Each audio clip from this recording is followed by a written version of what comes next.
Sortir de la dette est une idée obsolète. Vous devriez apprendre comment vous endetter, comment utiliser la dette pour devenir riche.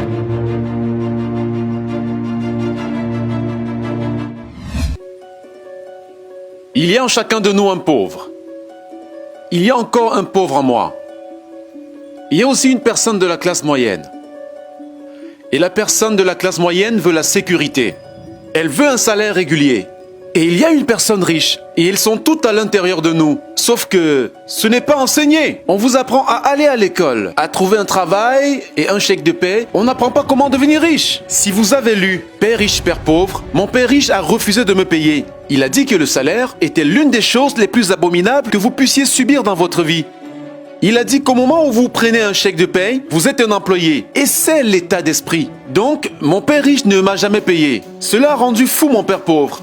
Vous savez, un employé du gouvernement dira toujours « Vous devez payer les gens !» Et mon papa riche ne disait pas que le chèque de paie était quelque chose de mauvais. Il ne voulait juste pas être esclave de l'argent. Donc, en tant qu'entrepreneur, vous savez, si mon père riche se plaît, j'essaie juste une autre entreprise. Je n'ai pas besoin de chèque de paie. Je n'ai besoin de personne pour prendre soin de moi. Si mon gouvernement ne m'aime pas, je déménage dans un autre pays. Parce qu'ils ont besoin d'entrepreneurs. Donc, l'entrepreneur n'est pas tant que cela l'entreprise. L'entrepreneur, c'est vraiment l'état d'esprit et les compétences. Et un ensemble de principes. Vous voyez, je n'exploite pas les petites entreprises. Les petites entreprises ne fonctionnent pas selon les mêmes règles que les grandes.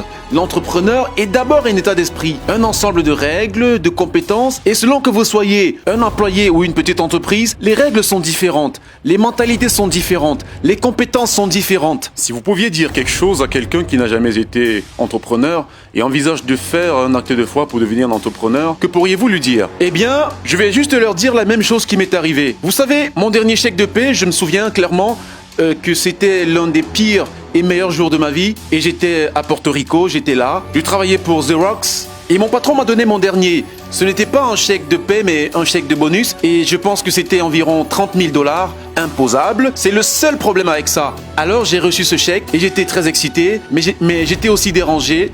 Et donc, cet autre gars vient vers moi. Il s'appelait John. Et John me dit ceci: tu vas revenir.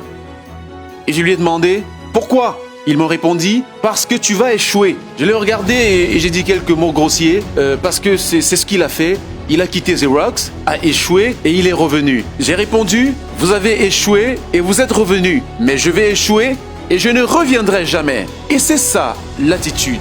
Tu vois ce que je veux dire? Si tu dis « Eh bien, si j'échoue, je vais rentrer chez mes parents », alors c'est ce que tu feras. Donc, si vous échouez, c'est à ce moment-là que je suis devenu entrepreneur. Parce que je n'avais pas d'argent. Je n'ai pas eu d'argent pendant des années. Je n'avais pas de chèque de paie. Mais c'est ce que mon père riche m'a encouragé à faire. Il m'a appris que lorsque vous ne disposez pas de chèque de paie, vous êtes fâché, plus intelligent, et c'est un test de caractère.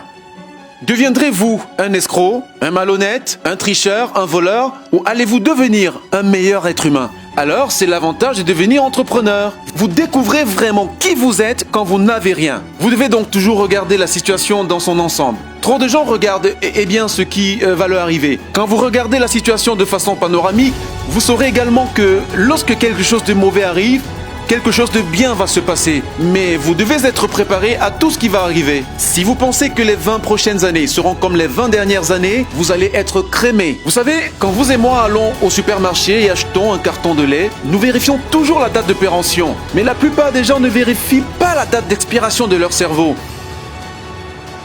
Au lieu de me désendetter, je m'endette. Je viens de refinancer 300 millions de dettes. Je suis passé de 5% à 2,5% d'intérêt. J'ai fait fortune. Chaque mois, plus d'argent entre parce que mon coût d'argent a chuté. Alors que certains experts financiers disent de se désendetter,